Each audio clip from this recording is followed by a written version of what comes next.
Am I gonna still like Kisa? Am I still gonna like Kisa? Probably not, but probably yes. Talking about the third book that I have read for my autumn challenge. It's almost in winter because it's getting really cold.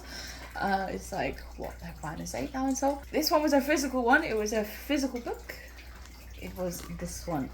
Oh my, I could talk for a long time about this. There will probably be spoilers. So the first one of this is The God and The Gwisin, which is this one. This one, I was excited to read. And then I started reading it, and I took like a 2-week break from it. Basically, I'd finished reading Blood Orchid, I'd finished reading Heavenly Tyrant, and now I was onto this one. So I'm like in my fantasy era, my mythology, fantasy, sci-fi, dystopian eras for now. And then I'm moving back on to a different book. I loved God and The Gwisin. I cried for God and The Gwisin. I didn't cry for this one, which was quite nice. I haven't cried about reading in the last couple of months, which is really nice. It's saved dehydration. Do you know what? When I started it, I didn't like it. But not because of the book. Because of me. Because I was so attached to Hani from the first one. I was so attached to Hani the Gwisin in the last one that I didn't like Kisa. I had this prejudgmental bias against her because she wasn't Hani. I was like, Hani's gonna come back. Hani did not come back. Hani did not come back. Kisa turned up, and Kisa's dead. Kisa's dead. And then they go on this little cruise. Well, she has to work on the cruise to get reincarnation, but she was a shaman under one of the gods, the goddess Samshin Harmony, I think, is the goddess. And obviously he's his own god, and he's trying to find her, and they have the little red string of fate, which is so funny because it develops itself over the story.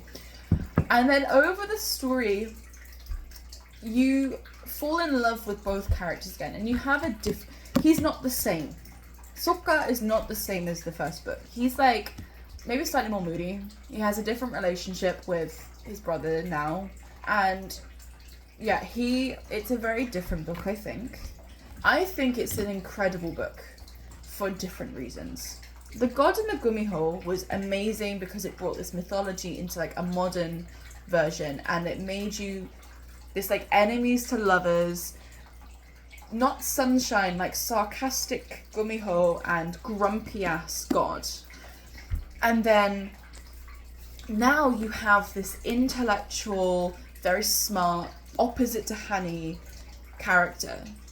And I think like when I first started, and maybe it's just me, like I didn't like Kisa because it wasn't Hani. It was this change. And like, again, Sokka was like, it's not Hani. And he keeps comparing her to Hani to begin with. And like they can, at one point they can hear each other's thoughts because of the red string of fate. Yeah, English. Red string of fate. And she's like, oh, I'm not Hani. And at one point, she speaks with Hani. And she's like, girl, Hani's like, girl, we love him. And we would do anything for him. So you're going to go save him. And yes, you're not me, but I am you. Like, we are together. We are one soul. And I was like, oh, Hani.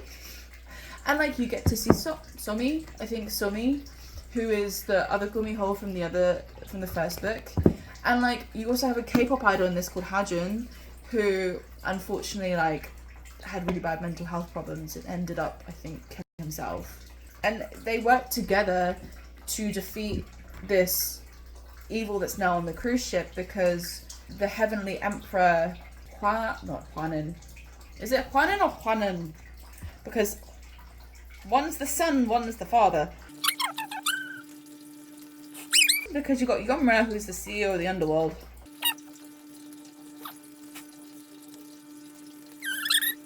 Huanan is the father. Huaneng is the son.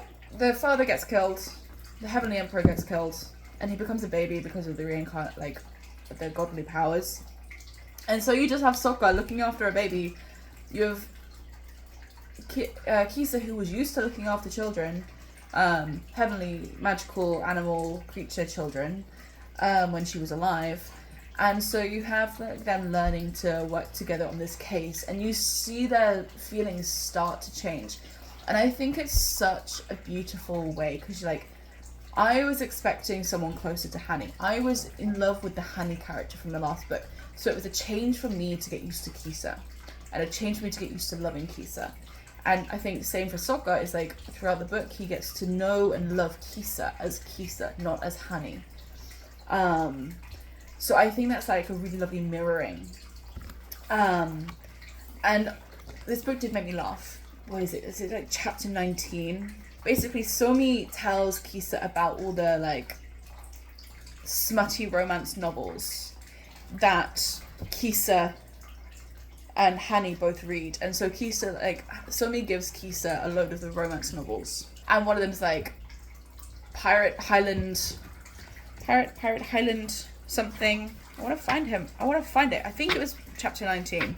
Basically, like, she's like trying to distract herself, so she like recites something from one of her medical journals, but instead it's she ends up reciting "Kidnapped by the Time-Traveling Highland Pirate King" instead, which is like I feel like Sophie Kim did a really good job of like referencing random niche romance books. They're not like actual romance books, but they are like, you know, someone's written these kind of books. And my favorite thing, I think, of the whole story, I don't care that this book has a happy ending. My favorite thing was on page 206 and 207. So it's a little bit spicy. Well, I mean, this book does get a bit spicy. I think slightly spicier than the other one. Slightly more spicy than the other one. There's definitely like a spicy scene later on, but there's also them just continuously recounting like all these love escapades in these random books they're reading. And basically, I am not going to read this on the video, but anyway, if you read the God and The Gwisin, page 206, 207, it starts talking about like how she remembers a passage from the page from the book. And it's a bit spicy, and then it goes through like the mind connect between her and Sokka. But basically, because the Highland pirate is obviously got a Scottish accent, it made me laugh. I have Scottish family. It just has me thinking of like a Glaswegian accent reading this. I couldn't. This is the thing. I can't get into those kind of books because I just laugh most of the time at some of the stuff that gets written.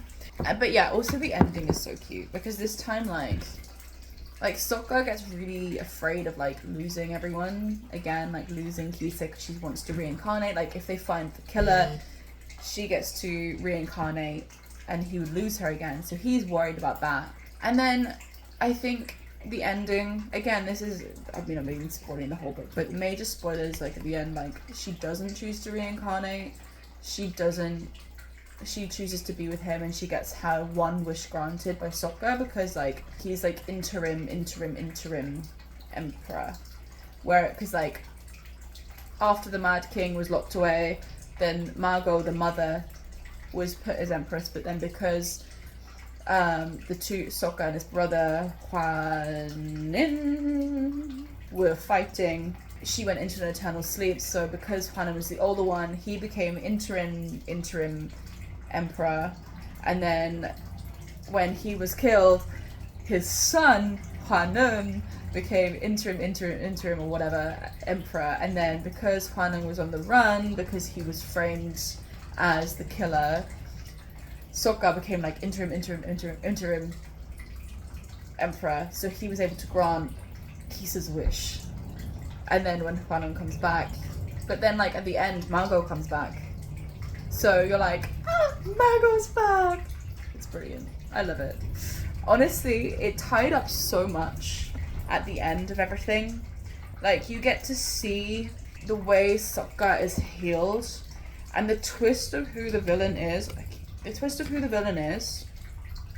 great. I'm not going to spoil that because that is a great part. But the twist of who the villain is great. And also at the back of the book you get like annotate, like I think it's like chapter 5 annotated by Sophie Kim.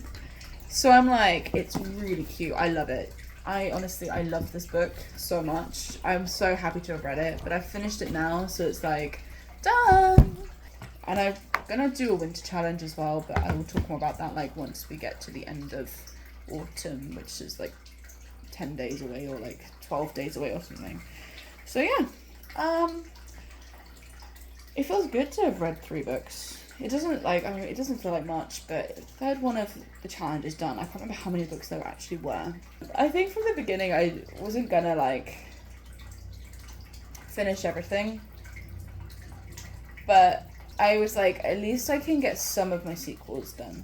Like, I think I knew, because like I hadn't been reading like much when I was back in Korea after England due to work and due to everything.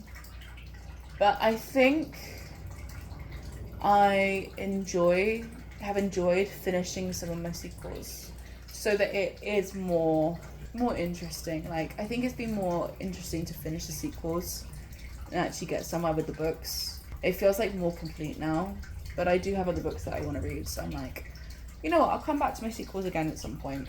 I will read them at some point soon. So yeah, let me know what you're reading. Let me know how your winter challenges are coming on, if you're doing any, or what series you've been reading, what sequels you've been reading. And I will talk to you guys soon.